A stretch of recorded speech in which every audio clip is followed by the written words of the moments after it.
Welcome to Kevin's European Garage, and today I'm going to be changing these control links on this 1999 Porsche 911.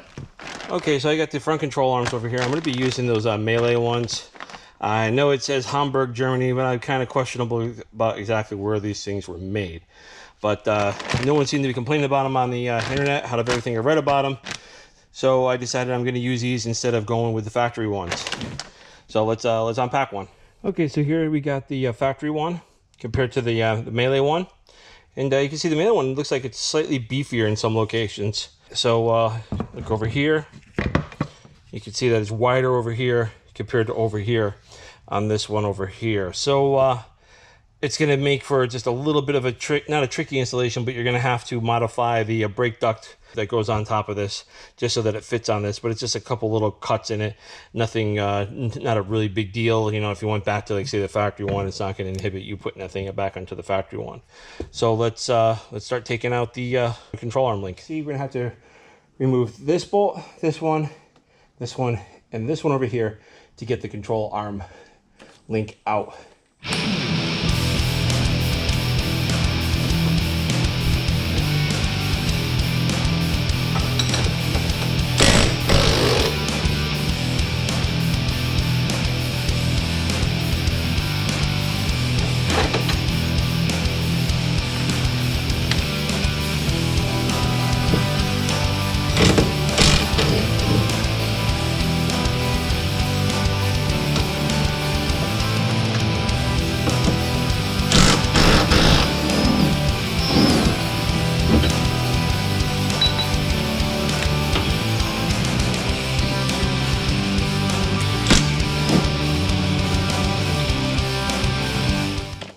We're going to be using an 18, a 16, and a 15 millimeter socket, along with a 21 millimeter wrench for the nut that goes on the large bolt that's over here. So now this is pretty much free, and this can actually kind of slide right out from the car with pretty much ease. All right, so let's put this on the bench and let's take off this cover. Okay, so now that we get it out of the car, you can start to see that these things are starting to get worn. The joint in here, you can kind of feel it move around a little bit. They're easy to move. Like this, you can kind of feel it, a little click. So if you hit like a very hard bump, I was still getting some clicking in the front end. So I figured it was these over here. If you look at the new one, I can't even move that joint. So this joint is pretty strong and pretty solid. So this should definitely be an improvement. So right now, I gotta pry this cover off. So we're gonna get a screwdriver.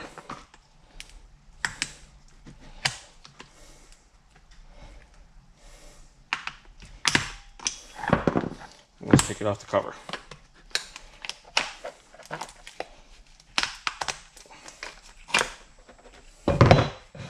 And before I put this thing back on, I mean, it's got all this crud on it and everything else, so I'm going to clean that off.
All right, now this thing's clean. It's looking pretty good as new over here. And now let's get ready to put this thing onto the arm. Okay, so these parts right here line up into here. So when you put this thing on, this is how it's gonna go. But you'll see that it gets a little tight.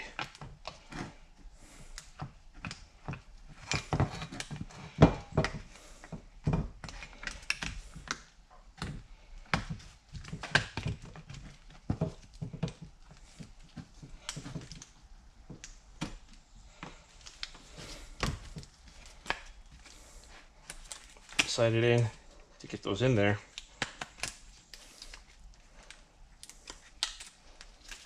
All right.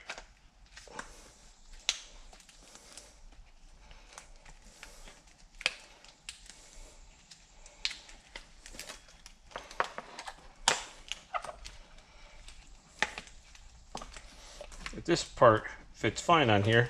It'll clip back in, no problem. But this part over here is a little distorted. So we're gonna have to take our little razor blade and we're just gonna cut out a little bit inside here and a little bit over here.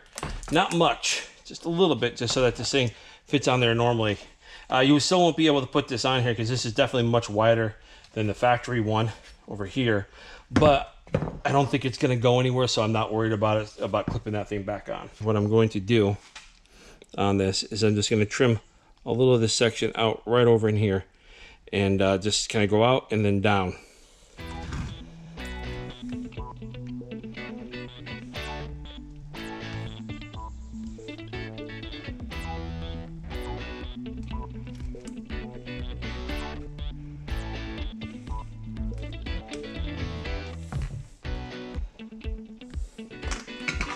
Screwdriver out the broken part, or the cut part I mean.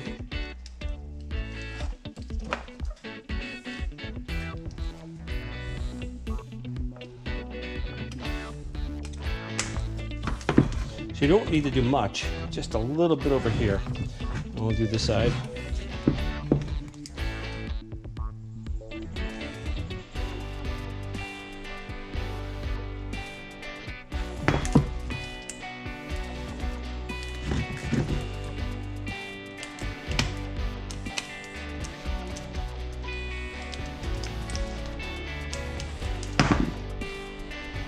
Okay, so now the duct fits on there properly. Fortunately, like I said, you know, it's really close to being able to clip it back in. Not quite far enough. Over here, it clips back on just fine. All right, so let's get this thing in here. Goes in pretty easy.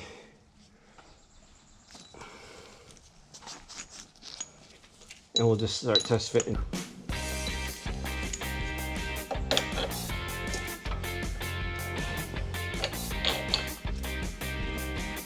Now would also be a good time to double check these bushings, at least this bushing, to see if this one's bad. It's got a little play.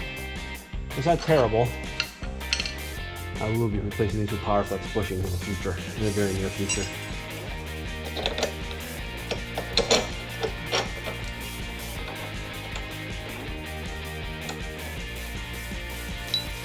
So this one over here is going to need a little bit of work to get it to line up because this thing is so stiff compared to the factory one that is worn. I have to kind of sneak the bolt in there.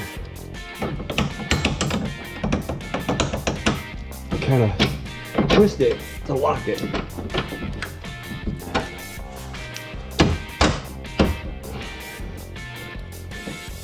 And that's it.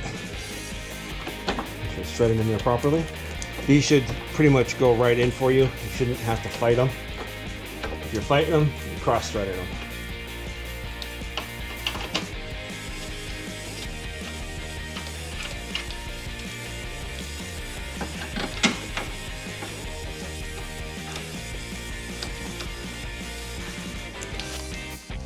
So this one over here is 78 foot-pounds.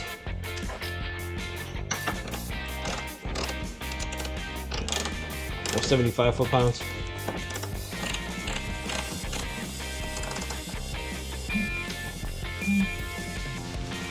This one's 48.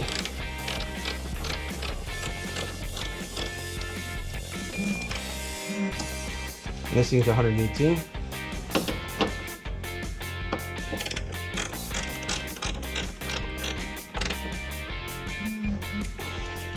And this one over here is also 118.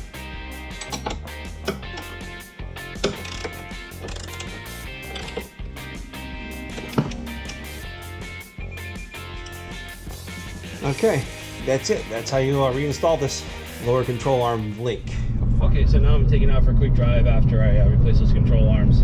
For a while I was getting this clicking sound. Originally I thought it was just my sway bar links, so I changed those because the joints were definitely bad on that, but the noise never went away. So I still had this click going over bumps, so I finally got around to changing these control arms, the control arm links. And so far, at my test drive, I haven't heard anything. It looks like that noise that I was hearing is now gone. So it's one of those things like if you're going over a bump and you hear a rattle, but it sounds like it's a sway bar link, but it ends up not being a sway bar link. It's probably these control arm links that are up there, and it's probably that ball joint that's going bad in them. So I would suggest replacing those.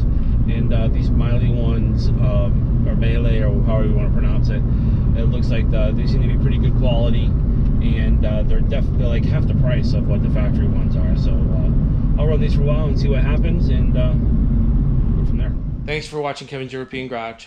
Thanks for watching me put in my control links on this 996 over here.